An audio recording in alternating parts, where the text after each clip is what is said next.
একটা কথা আছে যে কাজীর গরু কিতাবে আছে কিন্তু গোয়ালে নাই। আমাদের অবস্থাটা এরকম হয়েছে, প্রতিশ্রুতি অনেক কিন্তু বাস্তবতার সাথে কোনো মিল নাই। আমাদের যে অন্তর্বর্তীকালীন সরকার বলেন, আগের সরকার বলেন, যে প্রতিশ্রুতি দিছে, প্রতিশ্রুতির মধ্যে বাস্তবতার মধ্যে কোনো মিল নেই। তারা বলে একটা করে এক। দেখেন, যেমন উপদেষ্টা 7 সিস্টার খেয়ে নিব বলছে, বাস্তবতা কি? বাস্তবতা হইল নিজেদের সিস্টার রক্ষা করতে হিমশিম খাইতেছে। যে অবস্থা, এই জায়গায় গন্ডগোল, ওই জায়গায় গন্ডগোল, আনসারের সমস্যা, আবার রিক্সাওয়ালাদের সমস্যা, এই সমস্যা।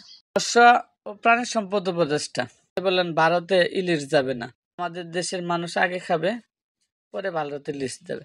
তো কথাটা, ভারতকে আমাদের প্রয়োজন, তারা আমাদের প্রতিবেশী, তাদের সাথে সুসম্পর্ক রাখা জরুরি।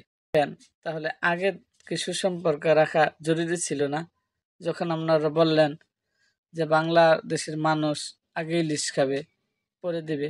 দেখেন, আরেকটা কথা যে বলছে বন্যায় ক্ষতিগ্রস্ত মানুষের জন্য 1000 কোটি টাকার অনুদান ঘোষণা।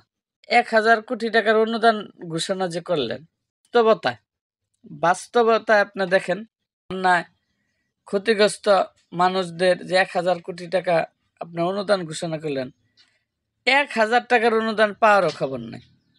1000 টাকা যে কেউ পাইছে, এটা পাওয়ারও কোনো খবর আমরা দেখি না। তাহলে এটা কেমন হইলো? এভাবে যে ফাঁকা আওয়াজ তুলছেন, ফাঁকা আওয়াজ তুলতে তুলতে যে আপনারা আপনাদের যে বিপদ ডেকে আনছেন, এটা চিন্তা করছেন?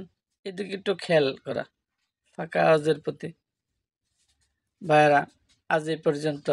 যারা আমার চ্যানেলে নতুন, তারা অবশ্যই আমার চ্যানেলটিকে সাবস্ক্রাইব করুন এবং পাশে থাকা বেল আইকনটি বাজিয়ে দিন।